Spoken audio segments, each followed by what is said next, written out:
Então tá, bons estudos.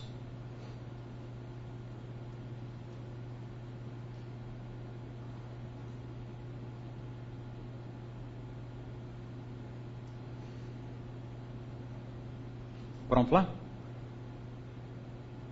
Olá, bom, esse é o curso... eu pulei aqui, vamos lá. Dá para recomeçar? Olá? Vai começar, depois o Fred corta. Então tá bom.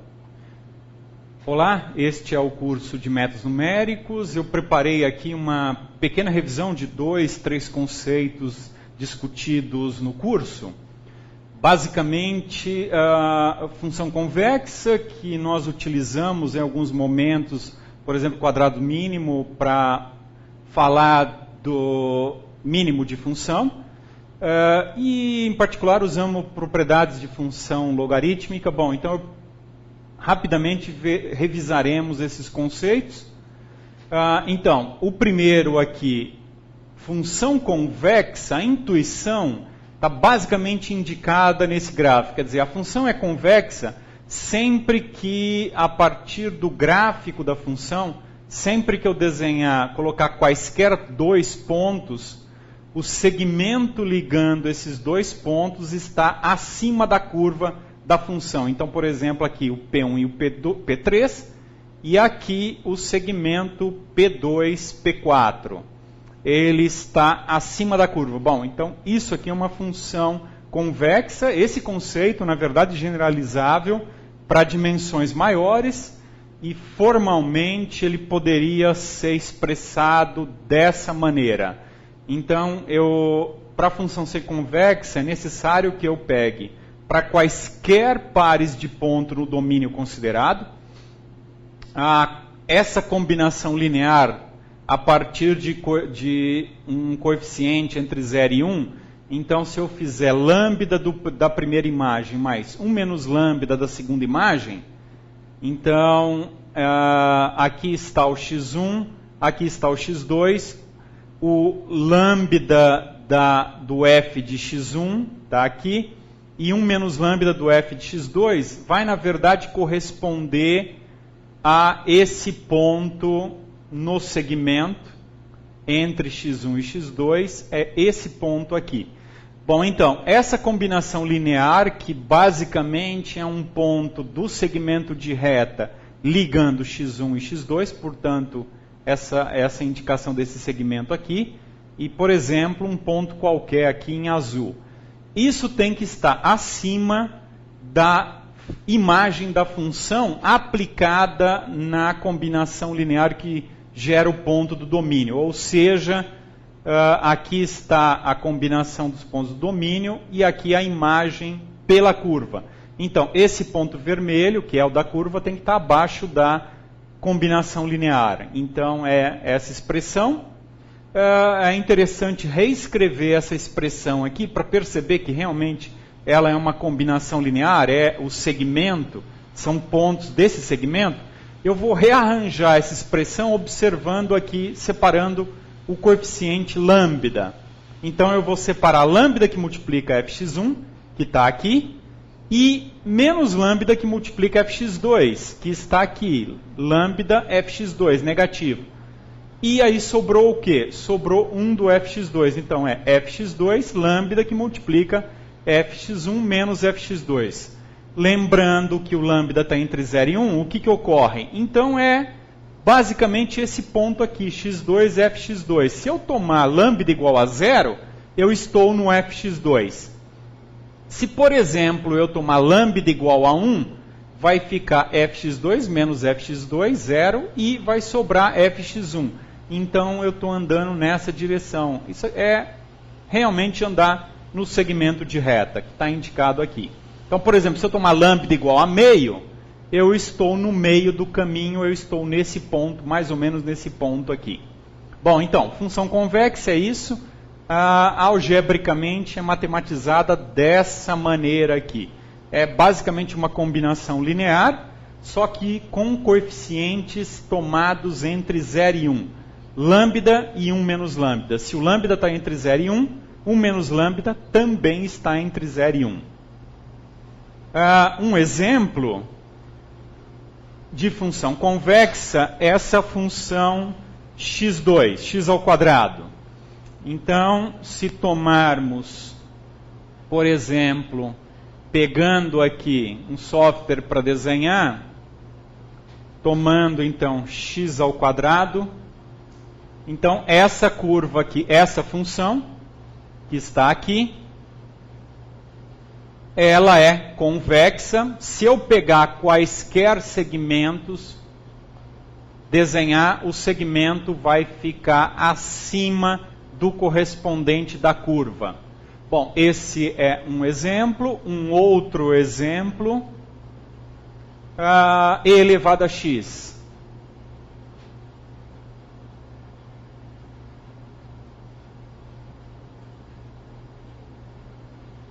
Essa função exponencial, ela também é convexa. Nesse pedaço aqui que ela se aproxima muito, a gente diz que é uma assíntota, está tendendo a zero.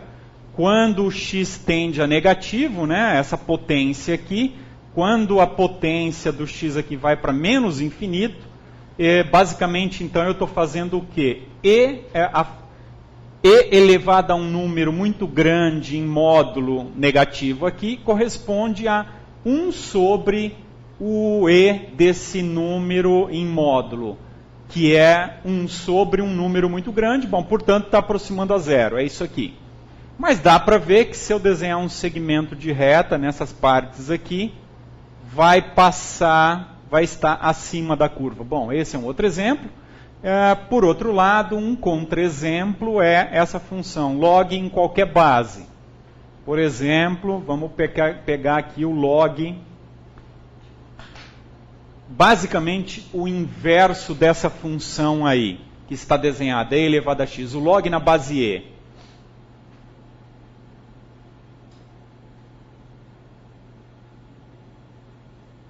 Então, dá para ver que se eu tomar a identidade aqui, o logaritmo neperiano, o log na base e, é o espelho do e elevado a x. Bom, essa função aqui não é convexa, na verdade é o contrário da convexa, é uma função côncava. É uma função que se eu ligar quaisquer dois segmentos, a curva está sempre acima. Bom, entre esses dois conceitos, função convexa, que é o que nos interessou, a função côncava existe variações, outras possibilidades. Bom, então, função convexa, para que nós utilizamos função convexa? O conceito aí da função convexa, bom, primeira observação é que se uma função é convexa, ela é contínua derivável. E, além disso, se ela tem um ponto que é mínimo, a derivada nesse ponto é zero. E, por outro lado, da mesma maneira, se a derivada for zero em algum ponto, esse ponto é de mínimo. Bom, isso é uma característica, é um C somente C para a função convexa. Então, exemplo, pega aquela primeira função x ao quadrado. Fazendo a derivada, bom, derivar polinômio é diminuir aqui a potência, no caso não tem mais nada, então é 2x, a derivada do x quadrado é 2x, igualando isso a zero, eu tenho que 2x é zero. Bom, portanto, a função x ao quadrado que a gente examinou, o ponto de mínimo ocorre exatamente no x igual a zero. Um outro exemplo aqui, e aqui na verdade eu estou construindo uma função de modo a ficar fácil verificar. Então estou fazendo alguns casos aqui. Então, por exemplo, eu estou colocando uma de grau 2, mais uma de grau 2, uma função de grau 2 que é gerada a partir do produto de duas retas. Uma reta que tem 0 em 1 e uma outra reta que tem 0 em 2. Portanto, o produto resultante vai ter 0 em 1 e 0 em 2. É essa equação aqui. Tem duas raízes. Então, nessa daqui, fazendo a derivada, vai dar 2x menos 3, igualando a zero para saber o ponto de mínimo. Então, fica 2x menos 3 igual a zero. Então, 2x é 3, igual a 3, portanto, x é 3 meios. Então, esse é o ponto em que essa curva aí, produz o mínimo. E no caso, qual é o valor do mínimo? É só calcular a função no ponto 3 por 2, ou seja, 1,5. Bom, fazendo a conta, substituindo, aqui eu tenho 9 quartos menos 9,5 mais 2. Eu coloco tudo no fator comum, então eu vou usar o 4 de denominador comum.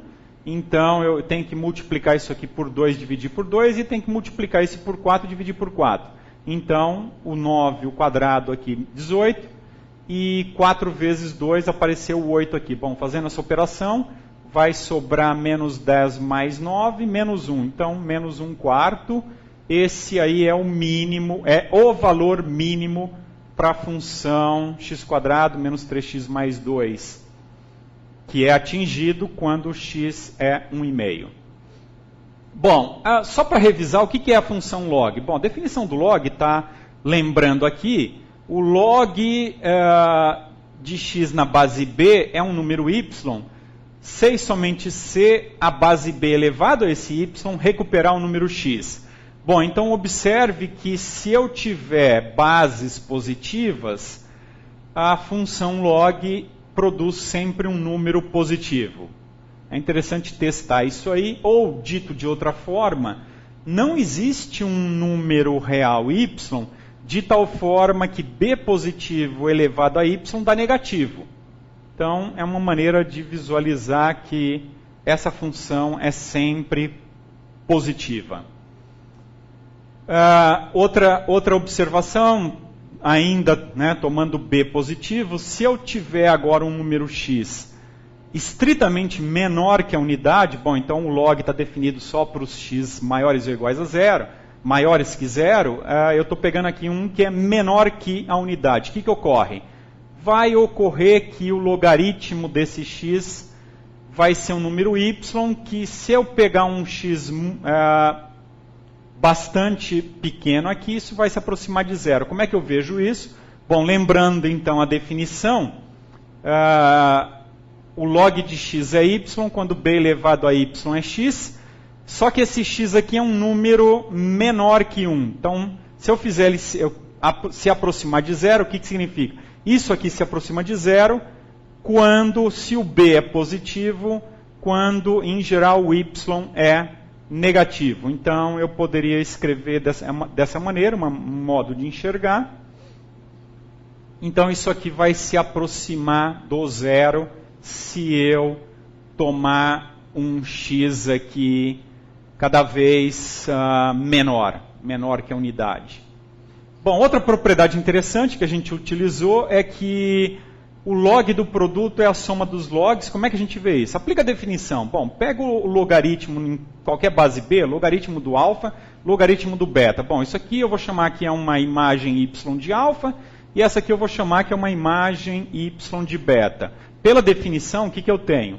Eu tenho que a base elevada a esse número dá o alfa, a base elevada a y dá o alfa, a base elevada a esse outro y dá o beta. Ok. Agora vamos verificar então quem é o logaritmo de alfa vezes beta, é um certo y, de tal forma que b elevado a y é alfa vezes beta, certo? Bom, vamos recuperar então essa definição. Pela propriedade aqui dessa definição, o alfa é by alfa e o beta é by beta. Eu substituo aqui. Como isso aqui é uma base comum, eu coloco em evidência, isso aqui dá esse número, beta elevado a essa soma. Bom, mas beta elevado a essa soma coincide com beta elevado a y. Logo, o y coincide com essa soma, que está indicado aqui. E, por outro lado, lembrando, o y do alfa é o log do alfa. E o y do beta é o log do beta. Então, eu substituo esse y de alfa por log de alfa e esse y de beta por log de beta. Bom, então, e o y é o logaritmo do produto. Então, o logaritmo do produto é o log das somas, a soma dos logs, desculpa. Está indicado aqui uma propriedade importante de logaritmo além de outras. Só lembraremos essa. Bom, então, examinamos rapidamente o conceito de função convexa, uma definição mais formal, e vimos isso associado a mínimo e relembramos logaritmo. Então, para essa revisão é isso. Obrigado.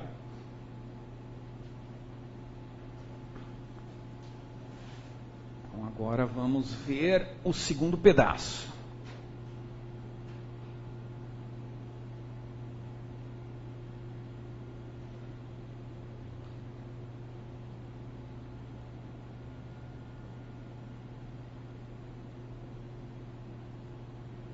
Ixi, fica muito pequena a apresentação. Melhor deixar daquele jeito. Tá aqui. Tá.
Eu vou deixar indicado aqui, porque daí eu só mostro a hora que eu falar aqui do Newton-Raphson. Deixa eu deixar indicado aqui também.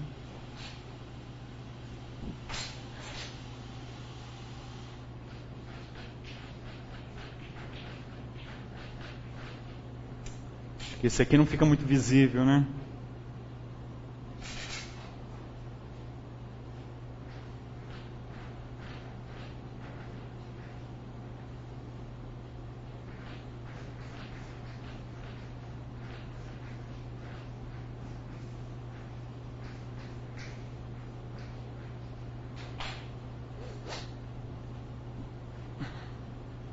Bom, então fazer assim, nesse aqui eu começo aqui. Será que está claro? Tá. Então tá.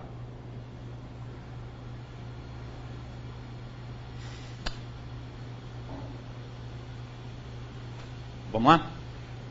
Olá, esse é o curso de métodos numéricos.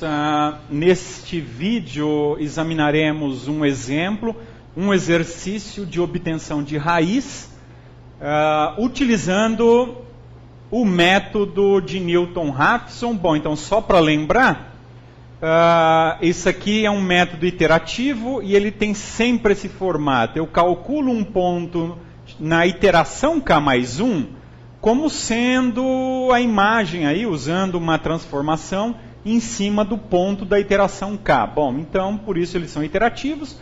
E no caso a gente está utilizando então uma técnica em particular, que é Newton-Raphson, para conseguir obter raízes. Então, se ele é iterativo, ele sempre vai começar a partir de um ponto inicial, um x0, um chute inicial. Aqui eu já coloquei todo digitalizado aqui o problema. Então, a minha equação, que é a equação que nós queremos obter a raiz, é essa daqui. É uma exponencial, e elevado a x, menos 5x. Vamos usar o método de Newton-Raphson e o x0 nós vamos começar em 0. Vamos aí considerar como erro, vamos olhar o erro como a gente examinou na primeira parte do curso. Vamos examinar o erro da imagem e o erro do domínio. O erro da função ou o erro do domínio. O que atingir primeiro o valor menor ou igual a 10 a menos 8 é o suficiente para o método iterativo ser interrompido. Bom, então esse é o critério de parada. Então ele está indicado aqui. Que está, vou colocar um mouse aqui para ficar mais claro, está indicado aqui. Né? Então o critério imagem é esse aqui, é o f de uma iteração k mais 1 ser menor ou igual ao erro, ou então a distância entre pares de pontos ser menor que o erro. Bom, por que nesse caso eu estou pegando só a imagem do xk? Bom, lembrando, o nosso problema agora é encontrar raiz. Então, esse aqui é o critério de estar próximo da solução.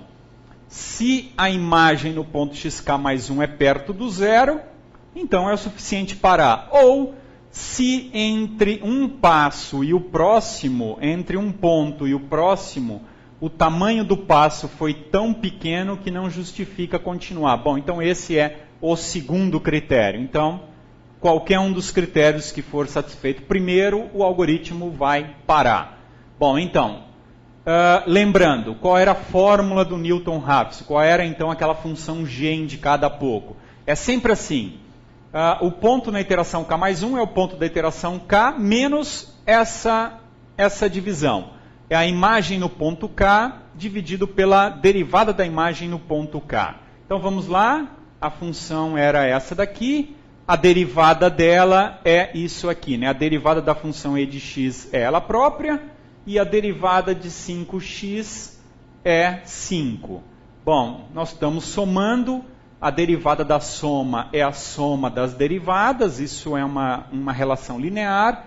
Então, a derivada dessa função, que é essa soma aqui, de ex e menos 5x, está indicada aqui. Ok, bom, então, vamos começar a fazer aí as operações. Para isso, vamos colocar a equação geral. Então, substituindo aqui o f de x pelo valor, e substituindo a derivada pela derivada efetiva. Bom, então é isso aqui. Então, essa é a expressão que temos que computar. Então, o que está do lado direito da identidade é a função de iteração que eu indiquei há pouco como g de xk. Fazendo, então, o cálculo a partir do ponto x0, temos aqui f de x0 é isso aqui, está indicado, é e elevado a 0 menos 0. Bom, deu 1, esse ficou fácil. E a derivada no ponto x0, bom, a derivada está aqui, de novo fazendo a conta também, ficou fácil, menos 4. Verificamos o critério de desigualdade. Nesse caso, bom, claramente não está satisfeito, prosseguimos. Quer dizer, não está satisfeito para o critério da imagem, né? Então agora vamos seguir para calcular o ponto x1. Então o cálculo está aqui, é o quê? É o x0, fx0 dividido por f' de x0. Bom, o x0 é 0, o fx0 a gente calculou que deu 1, e a derivada no ponto 0 deu menos 4. Bom, então, deu 1/4, então esse é o x1. E aí poderíamos também examinar o critério de parada x0 menos x1. Bom, não é menor que 10 a menos 8, que está indicado aqui, então seguimos. Vamos fazer mais iteração. Estamos nesse ponto aqui. Bom, vamos lá, vamos calcular a imagem do ponto para ver se o critério de parada pela imagem é suficiente. Bom, fazendo a conta dá mais ou menos isso aqui, que não é suficiente para parar, é maior do que o limite. Bom, então continuamos. E aqui eu já tinha indicado que o x1 menos x0 também é maior, então prosseguimos. Bom, vamos calcular então a derivada no ponto x1, está indicada aqui. E calculando então agora o ponto x2, é o ponto x1, que foi calculado aqui, 1/4, x1 é 1/4, menos essa divisão. Bom, fazendo esse cálculo aí, usando alguma calculadora, com uma quantidade de casas decimais aí significativa, dá 0,259 mais alguma coisa. Aí fazendo a conta então da função aplicada aí nesse ponto que acabamos de calcular, o fx2, vai dar essa expressão que é aproximadamente 5,4. Está indicada aqui. Na verdade, é um número pequeno, é vezes 10 a menos 5, mas ainda não é menor que 10 a menos 8. Então, continuamos, vamos fazer mais uma operação. Está aqui, né? Continuamos. O x2 menos o x1 dá um número da ordem de 10 a menos 3, ou 10 a menos 2, que ainda é maior.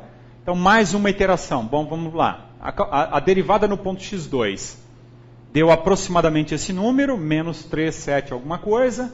e calculando o x3, que está indicado aqui. Bom, fazendo a conta, substituindo, vai dar aproximadamente 0,259, dá para ver que não mudou muito, ou seja, está se aproximando, e fazendo a imagem desse fx3, vai dar 1,3 vezes 10 a menos 10, portanto, satisfaz o critério de parada, e como a gente já havia percebido que da iteração x2 para a iteração x3, o x2 para o x3 já estava bastante próximo, realmente paramos num ponto próximo de 0,259. Então, está satisfeito o critério. Então, usando o método de Newton, Newton-Raphson para raízes de funções, obtemos aí com 3 iterações uma boa aproximação. Então está aí um exemplo, um exercício de raízes. Obrigado. Vamos lá, vamos pegar o próximo. Então deixa eu deixar indicado aqui. Vamos lá.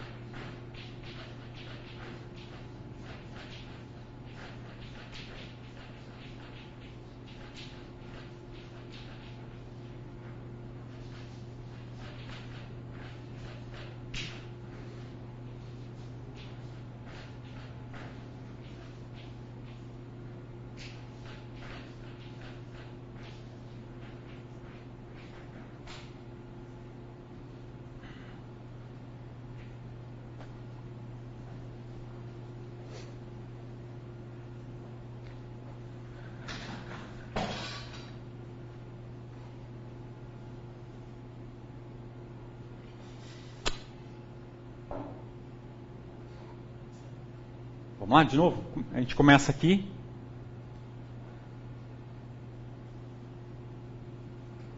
Olá, este é o curso de métodos numéricos. Neste vídeo examinaremos um outro exemplo, um outro exercício prático, dessa vez relacionado a sistemas lineares, mas continuamos trabalhando aqui métodos iterativos. Então, são métodos caracterizados por iterações desse tipo. O ponto xk mais 1 é obtido a partir de uma computação a partir de um ponto xk. Ok. Para sistemas lineares, nós utilizaremos o método de Gauss-Jacobi. Bom, vejamos o exemplo. Qual é a matriz? Uma outra observação aqui antes de iniciarmos é muito fácil você gerar os seus próprios testes. Você pode pegar uma matriz qualquer cujo determinante é diferente de zero, chuta aí alguns valores, chuta qualquer valor x aqui, por exemplo, 1, 2, 3, faz o produto e gera um vetor lado direito b. Com isso você consegue gerar vários casos de testes bastante simples que você já sabe a priori a resposta. Bom, esse foi um caso gerado dessa maneira, para ficar simples. Então vamos ver qual é o caso que nós queremos resolver. Está uma matriz 3x3, com os dados indicados aqui, e um vetor lado direito, como indicado aqui. 3 por 1. Bom, queremos então usar um método de Gauss-Jacobi. E, como já vimos, se o método converge, ele converge para qualquer ponto. Então, em particular, vamos simplificar. Vamos começar num ponto x0 igual à origem, 0, 0, 0. Vamos considerar como erro, novamente, para exemplificar, os dois critérios. Então, o primeiro que for satisfeito, nós paramos. Então, o primeiro dele é o da imagem, é verificar se eu estou próximo da solução. Como a solução que eu estou buscando, bom, é sistema linear, eu estou procurando alguma coisa do tipo ax igual a b, então, se eu tiver numa iteração k mais 1, de tal forma que o produto da matriz A por esse vetor dessa iteração, menos o vetor lado direito, a norma disso, como já vimos, por exemplo, a norma infinita. Então, a norma disso for um número menor que 10 a menos 4, paramos. Então, esse é o critério aí próximo da solução. E o critério de passos muito pequenos. Entre um passo e outro, aí foi feita pouca mudança. Bom, então, o critério do domínio aqui, onde o xk mais 1 é próximo do xk. Também usando a norma infinito, né? Lembrando, a norma é a norma do sup, a norma do máximo. Então, a norma infinita de um vetor é simplesmente o valor em módulo do maior elemento em módulo desse vetor. Então, é a norma do sup, ou norma do máximo no caso de Rn, dimensão finita. Bom, também menor que 10 a menos 4, mesmo critério, a mesma medida. Então, vamos lá. Primeiro, temos que transformar o sistema x igual a b em alguma coisa do tipo iterado. Então, a transformação aqui. Então, aqui na verdade, é a primeira conta para ver se a iteração 0 já para. Então, é o produto A de x0 menos b. O A de x0 menos b deu esse vetor. E aí, calculando a norma deste vetor, deu 16, portanto, não paramos. Vamos seguir aqui um pouco mais, vamos subir. Bom, então vamos começar a fazer iteração. Então, a partir desse ponto, nós vamos obter o ponto x1. Bom, como? Vamos transformar o sistema A de x igual a b em uma coisa iterada. Como é que foi feito aqui? Linha por linha. Para a primeira linha aqui, fizemos o quê? Deixamos o x1 isolado aqui, menos o restante da linha. E aí, dividido pelo A11 da diagonal principal. Bom, a mesma coisa para os demais. Então, a transformação aqui no sistema iterativo foi simplesmente isolar o x de i a partir da equação correspondente. Então, passou os outros elementos, as outras incógnitas para o outro lado, junto com o b de i, e dividiu pelo a de ii. Né? Então, as três aqui. E aí, calculando. Bom, então, o A11 é 4, fazendo a conta, obtivemos 4. Fazendo a conta aqui para o x2, obtemos 4,5, 9 dividido por 2, e fazendo a conta para o x3, obtivemos 2,5, ou seja, na verdade, 5 dividido por 3. Bom, então, o vetor x1 está indicado aqui, e lembrando que o Gauss-Jacobi, diferentemente do Gauss-Seidel, ele usa elementos só da iteração anterior. Então, vocês podem ver aqui. Todos os elementos xis aqui são os da iteração 0. Seria diferente no Gauss-Seidel. Ok? Bom, obtivemos então este novo vetor, que é o x1, e podemos verificar a condição de parada para x1 menos x0. Obtivemos esse vetor, que dá para ver que são números grandes. Então, é claro que a norma disso também deve ser um número grande e não deve passar no teste. Bom, então aqui a conta está indicada aqui.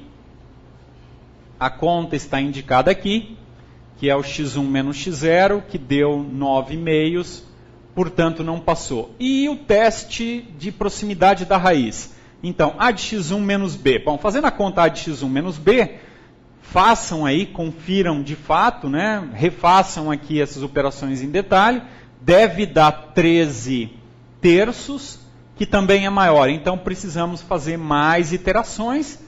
Vamos lá, vamos calcular o x2. Bom, de novo fazendo as substituições. O x2 vai dar, fazendo essa conta aqui, verifiquem com cuidado, deve dar 4. Fazendo agora a conta do x2 da iteração 2, deve dar 7 terços.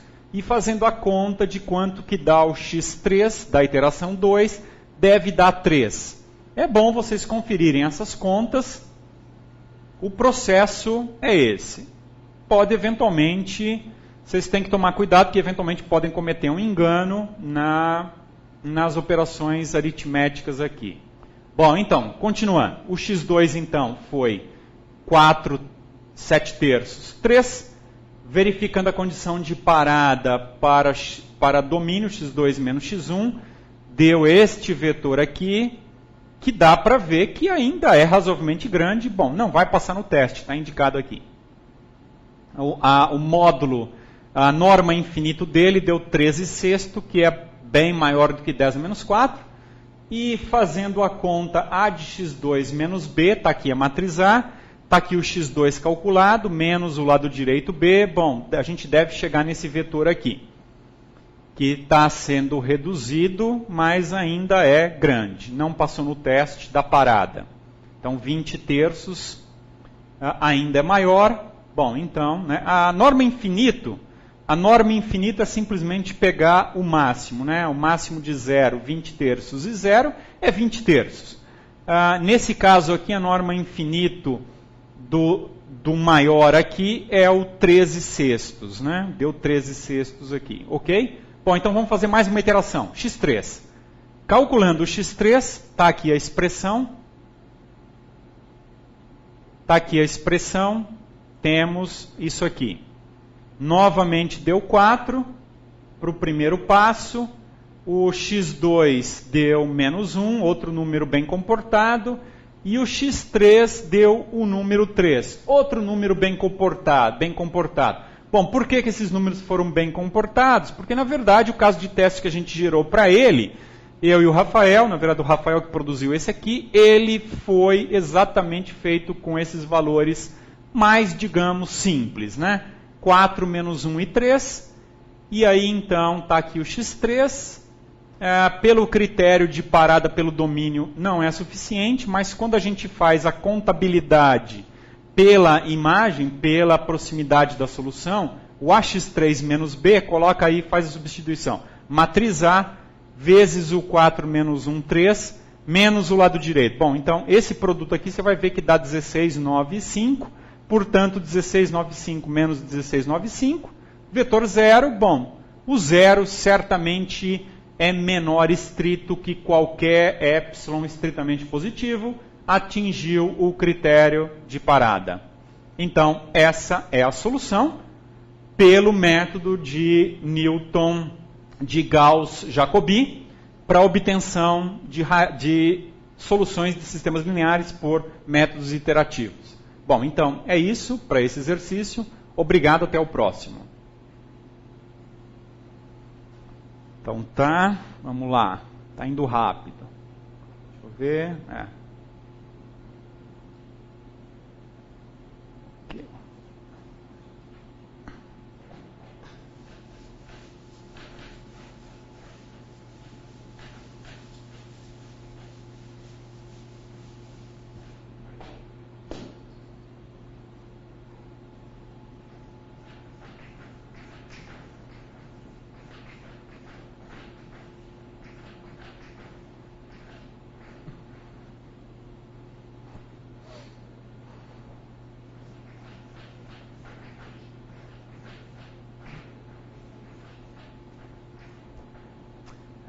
Lagrange.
Então tá, vamos lá? Olá, este é o curso de métodos numéricos. Veremos neste vídeo mais um exercício. Dessa vez estamos considerando o problema de interpolação. Em particular, examinaremos o método de Lagrange e o objetivo, é conseguir uma aproximação a partir de alguns pontos tabelados, e eu gostaria de saber qual é a imagem, qual é a aproximação para um ponto que eu não tenho aí o valor tabelado, que é o ponto 1.15. E aí, lembrando, a cada termo aí do polinômio de Lagrange é gerado por essa fração, o numerador na incógnita x e o denominador utilizando aí produtórios, destacando aqui se eu estou no L de I, vai ser o x de I menos os demais. E no numerador é a variável x menos os demais. Bom, então esse é cada termo, e o nosso trabalho é conseguir os fatores multiplicadores aqui, de modo que passe o polinômio que eu consigo gerar, passe exatamente pelos pontos tabelados. Digamos aí que eu tenho pontos equidistribuídos aqui tabelados, de menos 2 até 3, então tamanho de passo 1, os valores imagem estão aqui, e o objetivo então é, depois que eu conseguir uma aproximação para a função f, eu vou aplicar essa aproximadora para esse ponto para saber mais ou menos quanto é. Bom, e aí nós vamos fazer, o objetivo vai ser utilizar um polinômio de grau 2. Portanto, bastaria pegar 3 pontos para fazer a interpolação. Bom, como o ponto 1.15 está entre aqui o 0 e o 1, eu tenho duas possibilidades para conseguir tabelar esses pontos aí, de modo a manter aqui distância. Eu poderia pegar os pontos menos 1, 0 e 1, ou então 0, 1 e 2. No caso aqui, no exemplo, faremos usando os pontos 0, 1 e 2. Eventualmente vocês podem aí, como exercício extra, tentar aí nos pontos menos 1, 0 e 1 e ver se a aproximação muda. Bom, então vamos construir então o polinômio interpolador a partir desses 3 pontos. Então, uma vez que eu escolhi eles passaram a ser x0, x1, x2, e vamos utilizar a forma de Lagrange. Bom, então, o L0 do Lagrange, então, é o x menos x1 que multiplica x menos x2, porque eu estou no 0, e, por outro lado, o denominador é 0 menos 1 que multiplica 0 menos 2, porque eu estou no 0.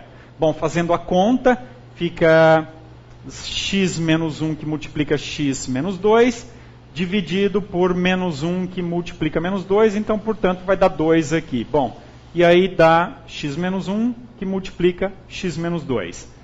Por outro lado, o L de 1, fazendo a mesma coisa aqui, vai resultar x menos 0 que multiplica x menos 2, dividido por 1 que multiplica 1 menos 2. Então, vai dar 1 positivo aqui, some o denominador, e eu tenho simplesmente x que multiplica x menos 2. Esse aí é o segundo termo, o L de 1 do polinômio de Lagrange. E o L de 2 do polinômio de Lagrange está indicado aqui. O L de 2 está indicado aqui. Novamente, eu vou fazer o x menos x de I sem considerar o 2, e vou fazer o produtório do x de 2 menos os demais. Então, está indicado aqui, e colocando os valores, a gente vai obter essa expressão aqui. Vai ser o polinômio de grau 2, que é meio, que multiplica x, que multiplica x menos 1. Bom, então, continuando, o polinômio de Lagrange, então, é o quê? Ele vai ser os y, que são as medidas que eu tomei, vezes o L correspondente. Então, é o f do x0 que multiplica o L de 0. É o f do x1 que multiplica o L de 1. É o f do x2 que multiplica o L de 2. Bom, então, pegando lá os valores que estão aqui, substituindo e fazendo as operações, nós vamos obter aqui esse polinômio. Se o objetivo fosse apresentar o polinômio, eu poderia fazer a distribuição e indicá-lo de maneira claramente separando todos os fatores. Vai ser como é grau 2, vai aparecer alguma coisa que multiplica x2, alguma coisa que multiplica x, eventualmente mais uma constante. Eu poderia então distribuir e organizar melhor essa expressão, mas como o objetivo do exercício era meramente fazer uma aproximação para 1.15, eu posso jogar na calculadora essa expressão do jeito que está e conseguir obter uma resposta, que no caso resultou isso aqui, 2.080 alguma coisa, aproximadamente isso.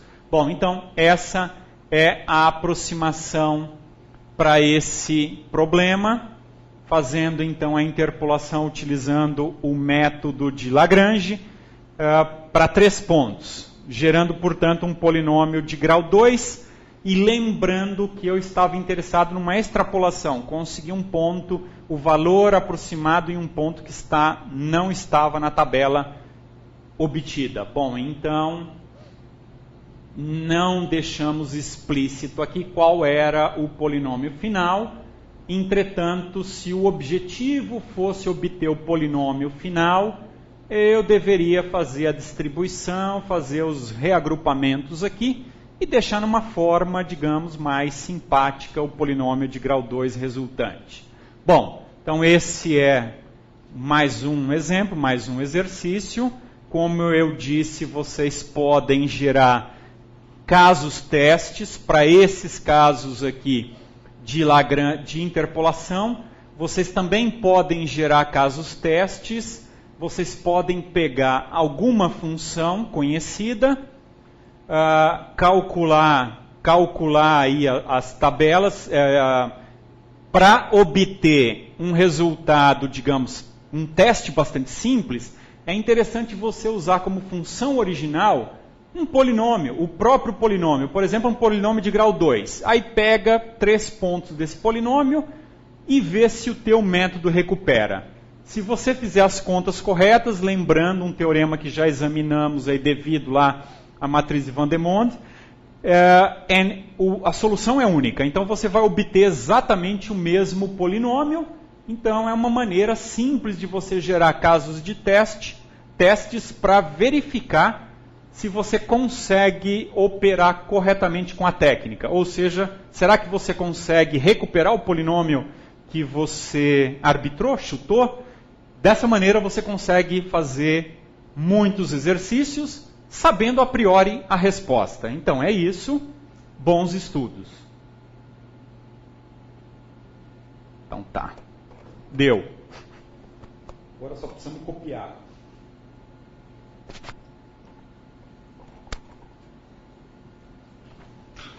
Legal.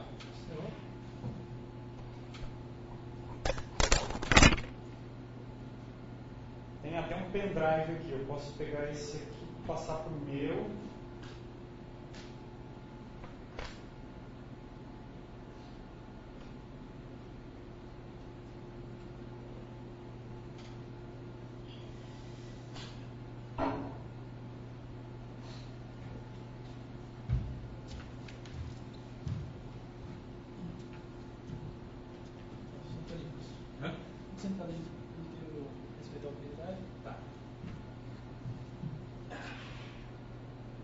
Esse pendrive é de vocês ou era de quem deu aula aí? Eu acho que era de quem deu aula. Então esqueceu. Eu vou usar ele e apago. Minimizar aí essa tela. Aí você vai na... É isso aqui, né? Verificar e corrigir. Continuar sem verificar.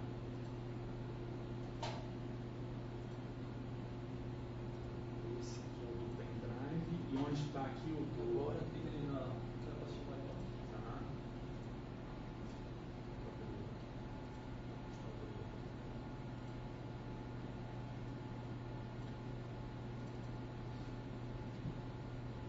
Aqui de programas.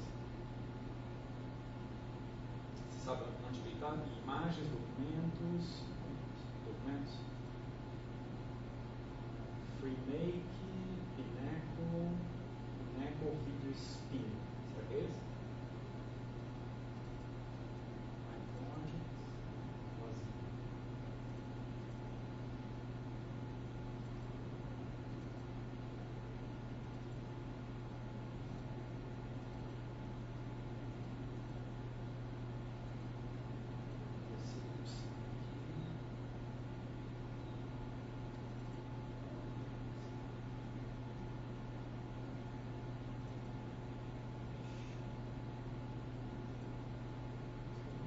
Fecha essa janela aí,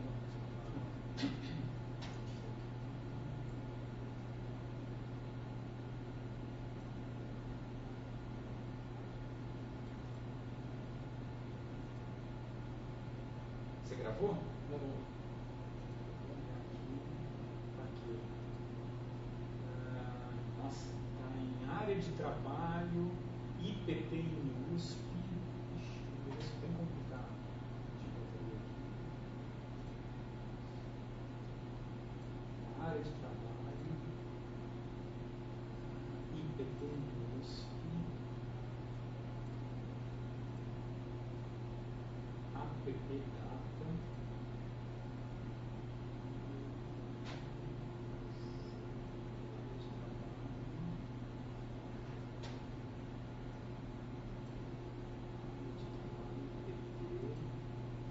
APP Data. Cadê esse APP Data?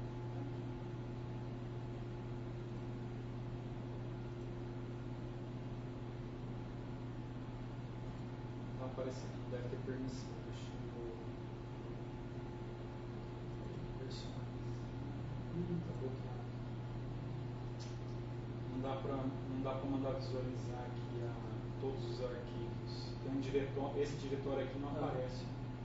Esse aqui, ó, app data. Bom, eu posso mandar gravar